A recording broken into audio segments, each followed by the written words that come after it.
সাহাবাজ মাইন্ডের ত্যাগ তিতিক্ষা বিসর্জন ছিল বেশি। হযরত জাবের রাদিয়াল্লাহু তাআলা আনহু হইতে বর্ণিত, উহুদ যুদ্ধের মধ্যে নবীজি আলাইহিস সালাতু ওয়াস সালাম এক জায়গায় ছিলেন।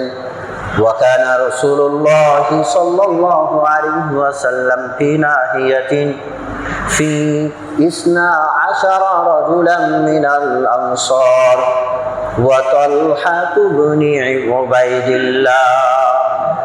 নবীজি আলাইহিস সালাতু ওয়াস সালাম উহুদ যুদ্ধে এক জায়গায় অবস্থান করছেন, মানে যখন বিশৃঙ্খলা হয়ে যায়, সাহাবীরা যখন ওই পাহারাদের থেকে ভুল করে চলে আসে, আসার পরে যখন ওই সময় মুশরিকরা আঘাত করতে লাগলেন, তখন রাসূল সাল্লাল্লাহু আলাইহি ওয়াসাল্লাম হাক্কা ভাক্কা অবস্থায় এক পাশে চলে গেলেন। ওই জায়গার মধ্যে গণা 12 জন সাহাবী ছিলেন, আনসারী সাহাবী 12 জন ছিলেন। রাসূলুল্লাহ সাল্লাল্লাহু আলাইহি ওয়াসাল্লাম সাহাবীদের দিকে লক্ষ্য করে বললেন, তোমরা কে আসো? এই জায়গায় এখন জিহাদ করতে হবে, লড়াই করতে হবে, কে আসো তোমরা? তখন তালহা রাদিয়াল্লাহু তাআলা আনহু বলতেছেন, ইয়া রাসূলুল্লাহ আনা আমি আসি। নবীজি আলাইহিস সালাতু ওয়াস সালাম তাকে বললেন, কামা আনতা, তুমি যেই জায়গায় দাঁড়িয়ে আছো ওই জায়গায় তুমি ভূমিকা পালন করো, তোমার দ্বারাই জিহাদের কাজ এখন নয়।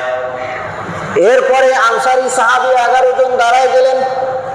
দাঁড়ায়া মুশরিকদের সঙ্গে ওই 11 জন সাহাবী জিহাদ করলেন, লড়াই করলেন, সূর্য বীর্যের সাথে লড়াই করলেন। লড়তে লড়তে এক পর্যায়ে ওই 11 জন সাহাবী শহীদ হয়ে দুনিয়ার থেকে চলে গেলেন।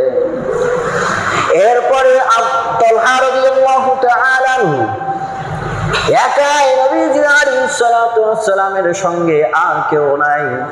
মুশরিকরা নবীজি আলাইহিস সালাতু ওয়াস সালামকে টার্গেট বানায় নিয়েছে, চতুর্দিক থেকে তীর নিক্ষেপ করছে। তালহা রাদিয়াল্লাহু তাআলা আনহু একাই জিহাদ করে যাচ্ছেন। ওই 11 জনের হাদিসের মধ্যে এসেছে, ওই 11 জন যেমন জিহাদ করেছে, যত শক্তি দিয়া জিহাদ করেছে, তালহা রাদিয়াল্লাহু তাআলা তেমনই একাই সূর্য বীর্যের সাথে জিহাদ করতেছিলেন।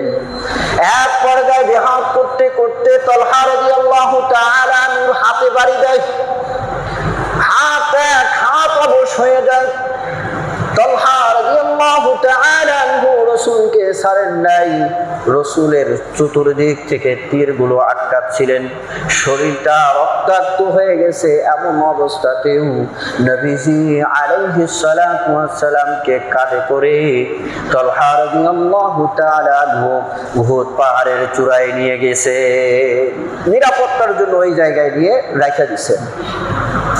এরপরে হাদিসের মধ্যে এসেছে যে তালহা রাদিয়াল্লাহু তাআলা আনহু শহীদ হননি, কিন্তু ওনার শরীরে ওই সময় 70টা তীর এবং বর্ষা এবং মনে করেন যে হচ্ছে তরবারির আঘাত 70টারও উপরে ছিল। 70 জরবাতান ছিল, এত আঘাত ছিল, 70টারও বেশি আঘাত ছিল। তিনি শহীদ হন নাই ওই সময়। কিন্তু রাসূল সাল্লাল্লাহু আলাইহি ওয়াসাল্লাম পরবর্তীতে বলতেন যে তোমরা কি জীবিত শহীদ দেখবা?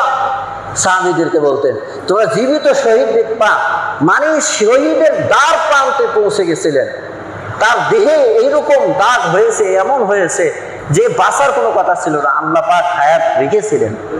তো এই তালহা রাদিয়াল্লাহু তাআলা আনহুর ব্যাপারে বলছেন রাসূল সাল্লাল্লাহু আলাইহি ওয়াসাল্লাম যে ইনি হচ্ছে জীবিত শহীদ। এমন করে একাই জিহাদ করে চতুর্দিক থেকে তীর আসতেছিল, রাসূল সাল্লাল্লাহু আলাইহি ওয়াসাল্লামের শরীরে লাগতে দেয় নাই, নিজের বুককে ঝাঁঝরা করে দিয়েছে। চারটিখানি কথা, এরকম ত্যাগ তিতিক্ষা সাহাবা আজমাইনের ছিল। কেন তাদের মান মর্যাদা হবে না? জান দিয়ে তারা এমন করে জান উৎসর্গ করে দিয়েছে। জান উৎসর্গ কেমন করে করেছে? জুলাইবিব রাদিয়াল্লাহু তাআলা আনহু কালো কুৎসি সাহাবী ছিলেন। রাসূলুল্লাহ সাল্লাল্লাহু আলাইহি ওয়াসাল্লাম বিবাহের জন্য এক সাহাবী আনসারী সাহাবীর বিয়ের প্রস্তাব দান করেছেন। কেননা জুলাইব রাদিয়াল্লাহু তাআলা আনহু বিবাহ হয় না, নিজে নবীজি আলাইহিস সালাতু ওয়াস সালাম বিবাহের ব্যবস্থা করতে চাইলেন। ওই আনসারী সাহাবী ধনাঢ্য ছিল, মদিনার মধ্যে ধনবানওয়ালা ছিল। তার একটা জারিয়া সুন্দরী একটা মেয়ে ছিল, সেই মেয়ের ব্যাপারে প্রস্তাব, তিনি তো হাক্কা বাক্কা হয়ে গেলেন। বললেন আমি বাসায় যাই, আমি আমার স্ত্রীর সঙ্গে পরামর্শ করে আপনাকে জানাবো। রাসূল সাল্লাল্লাহু আলাইহি ওয়াসাল্লাম বললেন নাম ইনতালিক, যাও গিয়ে পরামর্শ করে আসো। স্ত্রীর কাছে ওই সাহাবী চলে গেছে। চলে যাওয়ার পর যখন বলেছে, রাসূল সাল্লাল্লাহু আলাইহি ওয়াসাল্লাম খেতবা দিয়েছে, প্রস্তাব দান করেছে। স্ত্রী শুনে বড় খুশি। কি বলো, আমাদের মেয়ের ব্যাপারে রাসূল প্রস্তাব দিয়েছে, তাহলে কতই না সৌভাগ্যের কথা। এরপরে যখন ওই আনসারী সাহাবী বলে, কিন্তু ব্যাপার হচ্ছে প্রস্তাবটা দিয়েছে জুলাইবের সঙ্গে বিবাহের। তখন ওই স্ত্রী বলে, এটা কেমনে সম্ভব? এটা তো কখনো সম্ভব নয়, কেননা আমরা আমাদের মেয়ের বিবাহের ব্যাপারে অনেক অনেক সম্ভ্রান্ত পরিবারের থেকেও আমাদের প্রস্তাব এসেছিল, আমরা সেগুলোকে প্রত্যাখ্যান করেছি। এরকম ভালো ভালো ঘর আসছে, সেগুলো আমরা প্রত্যাখ্যান করেছি। এখানে বিবাহ দেওয়ার পরে আমরা মুখ দেখাবো কেমনে? মানুষ বলবে কি, এই ছেলের না আছে ধন, না আছে চেহারা, কেমনে এটা হয়? এইটা ওই মেয়েটা পাশের থেকে শুনেছে। শোনার পরে হাদিসটা মুসলিম শরীফের মধ্যে বর্ণিত আছে। মুসলিম শরীফে পুরা হাদিসটা নাই, শহীদ হওয়ার ঘটনা আছে এবং মুসনাদে আহমদের মধ্যে বাকি অংশ রয়েছে। তখন ওই মেয়েটা বলতেছে যে বাবা, রাসূল সাল্লাল্লাহু আলাইহি ওয়াসাল্লাম যখন প্রস্তাব দিয়েছে, তাহলে অবশ্যই এর মধ্যে আমার জন্য কল্যাণ আছে। তখন তো বাপ মাও শুনেও হাক্কা বাক্কা, যে মেয়ে যখন বলতেছে তাহলে আর সমস্যা নাই, এর মধ্যেই খায়ের ভালাই আছে। তখন রাসূল সাল্লাল্লাহু আলাইহি ওয়াসাল্লামের কাছে চলে গেছে। যাওয়ার পরে বলছে যে ঠিক আছে, বিবাহ প্রস্তাব ঠিক আছে, আপনি বিবাহ আব্দ করাই দেন। তো রাসূল সাল্লাল্লাহু আলাইহি ওয়াসাল্লাম নিজেই আব্দ করাই দিয়েছেন, নিজে বিবাহ করাই দিয়েছেন। বিবাহ করানোর পরে ওই মেয়ের জন্য, মেয়েটার কথা শুনে রাসূল সাল্লাল্লাহু আলাইহি ওয়াসাল্লাম এত খুশি হয়েছেন। বিবাহের পরে রাসূল সাল্লাল্লাহু আলাইহি ওয়াসাল্লাম দোয়া করেছেন, আল্লাহুম্মা সুব্বা আলাইহাল খায়র, আল্লাহুম্মা সুব্বা আলাইহাল খায়র ওয়া লা তাজআল মাঈশাহা কাদ্দান কাদ্দা। রাসূল সাল্লাল্লাহু আলাইহি ওয়াসাল্লাম ওই মেয়ের জন্য দোয়া করেছেন যে আল্লাহ তার মধ্যে খয়ের দান করো, ভালাই দান করো, তার জীবনকে সচ্ছল করে দাও, কোনো সমস্যা তার জীবনে নেই। বিবাহ হয়েছে। বিবাহ আগ্রহ শেষ হওয়ার সঙ্গে সঙ্গে রাসূল সাল্লাল্লাহু আলাইহি ওয়াসাল্লাম সাহাবীদের মাঝে এলান করে দিয়েছে জিহাদে যেতে হবে। জিহাদের ঘোষণা শুনে জুলাইব রাদিয়াল্লাহু তাআলা আনহু বাসর রাতে বাসর ঘরে না গিয়া জিহাদে অংশগ্রহণ করলে। সেই তো সাহাবীদের ইতিহাস। এই একটা ইতিহাস শুনলে বোঝা যাবে যে আসলে সাহাবীদের মান মর্যাদা কেন এত উঁচু, এত সম্মান কেন তাদের। কোথায় বিবাহ শাদীর বাসর ঘর, এগুলো সাইরা জিহাদে জীবন দেওয়ার জন্য সাহাবীরা পাগল। জিহাদে অংশগ্রহণ করেছেন জুলাইব রাদিয়াল্লাহু তাআলা। হযরত জুলাইব রাদিয়াল্লাহু তাআলা জিহাদের ময়দানে জিহাদ করতেন। জিহাদ করতে করতে 7 জন কাফেরকে হত্যা করে জাহান্নামে পাঠাই দিয়েছেন। এরপরে কাফেররা জুলাইব রাদিয়াল্লাহু তাআলা আনহুকে শহীদ করে দিয়েছেন। কাফেরের মাঝেই হযরত জুলাইব রাদিয়াল্লাহু তাআলা আনহু শহীদ হয়ে পড়ে আছেন। জিহাদ এক পর্যায়ে শেষ হয়ে যায়, মুসলমানদের বিজয়ী লাভ আল্লাহ পাক দান করলেন।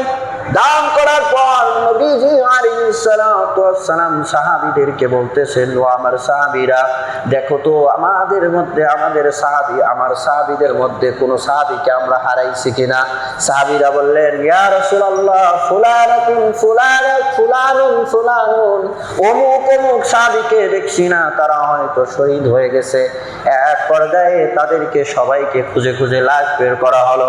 এরপরে নবীজি আলাইহিস সালাতু ওয়াস সালাম বলতেছে, দেখো দেখো তো আরো কোন সাহাবী আমাদের মাঝে নাই, এমন কেউ আছে নাকি?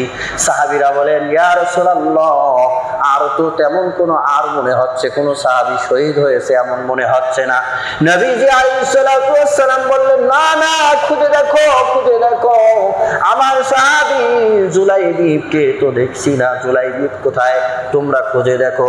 এক পর্যায়ে সাহাবীরা খুঁজতে খুঁজতে গিয়া দেখে 7 জন কাফের যেই জায়গায় পড়ে আছে ওই জায়গায় জুলাইবিব রাদিয়াল্লাহু তাআলা আনহু শহীদ হয়েছে।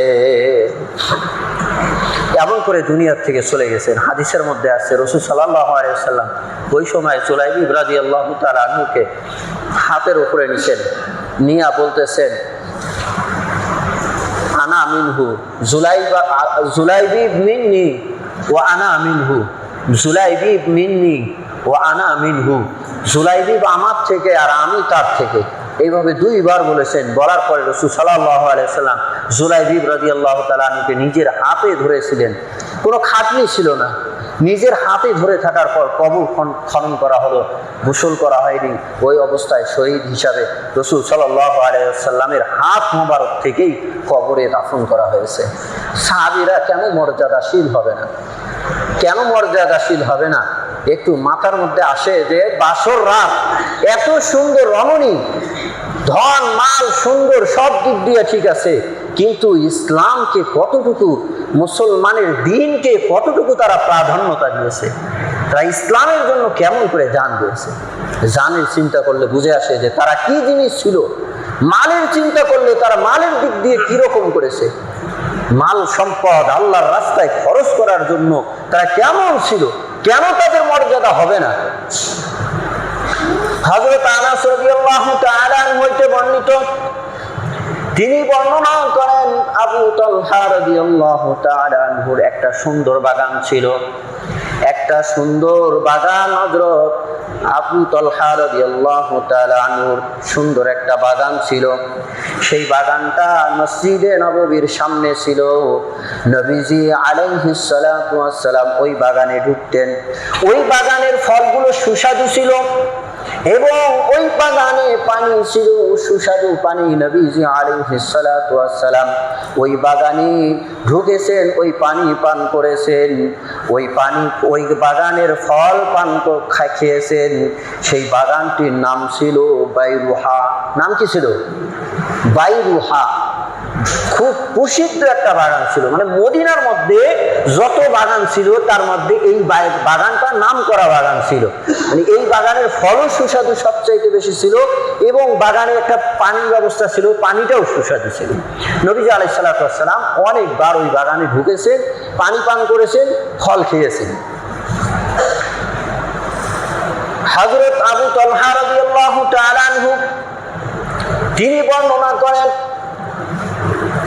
যখন কুরআনুল কারীমের সূরা আল ইমরানের 92 নম্বর আয়াত নাজিল হয়, লান তানালুল বিররা হাত্তা তুনফিকু মিম্মা তুহিব্বুন, আল্লাহ পাক ঘোষণা করেন, খয়ের ও বরকত ভালাই যদি কেউ নিতে চায় তাহলে তার জন্য রাস্তা হচ্ছে শেষ, তার সবচাইতে উত্তম জিনিস যেটা আছে ওইটাকে আল্লাহর রাস্তায় দান করে দিবে। এই আয়াত যখন নাজিল হয়েছে, এই আয়াত শুনে আবু তালহা রাদিয়াল্লাহু তাআলা দৌড়াইয়া নবী আলাইহিস সালাতু ওয়াস সালামের কাছে গিয়ে বলতেছে, ইয়া রাসূলুল্লাহ, আমি এই আয়াত শুনেছি, সুতরাং আমার যত সম্পদ আছে, মদিনার মধ্যে খুব ধনাঢ্য ছিলেন, আমার মদিনার মধ্যে সবচাইতে যত মাল আছে তার মধ্যে সবচাইতে প্রিয় মাল সম্পদ হচ্ছে ওই বাইরুহা নামক বাগান। সুতরাং এই বাইরুহা নামক বাগান আমি আল্লাহর রাস্তায় দান করে দিলাম। সুবহানাল্লাহ, সবচাইতে প্রিয়। সাহাবীরা কেমন ছিলেন? নবীজি আলাইহিস সালাতু ওয়াস সালাম খুশি হয়ে বাহ বাহ বললেন। বাহ, আমরা বাহ বাহ বলি না, বলে মালুন রাবিহুন, মালুন রাবিহুন, কত কল্যাণকর মাল, কল্যাণকর মাল। আমরা তো মাল সম্পদ যেটা কি বাড়ি ঘর বানাইতে পারলাম, খাইতে পারলাম, সুস্বাদু খাবার কিনতে পারলাম, ওইটা বড় সম্পদ, ভালো সম্পদ, কল্যাণকর সম্পদ মনে করলাম না। নবীজি আলাইহিস সালাতু ওয়াস সালাম বলতেছে যে এই বাগানটা তার কত বড় একটা কল্যাণকর সম্পদ ছিল। আমি শুনেছি, নবীজি আলাইহিস সালাম বলছে যে আমি শুনেছি তুমি আল্লাহর কোরআনের কথা শুনে আল্লাহর রাস্তায় দান করেছো, সুতরাং তুমি যে সঞ্চয় ভাবছো সেটাই তুমি পাবে। তুমি আখিরাত বুঝেছো, তোমার জন্য এটা আখিরাতেই থাকবে, সুতরাং তুমি এটা তোমার আপনজন যারা অসহায় আছে তাদের মধ্যেই এটা তুমি বিলীন করে দাও, দান করে দাও। তিনি বললেন, আবু তালহা রাদিয়াল্লাহু আনহু বললেন যে আফআল ইয়া রাসূলুল্লাহ, আমি এটাই করব। এরপরে তিনি ওই বাগানটা ভাগ করে দিলেন, নিজের আত্মীয় স্বজন গরিব যারা আছে এবং নিজের চাচাতো ভাই যারা ছিলেন তাদের মধ্যে ওই বাগানটা ভাগ করে দেন।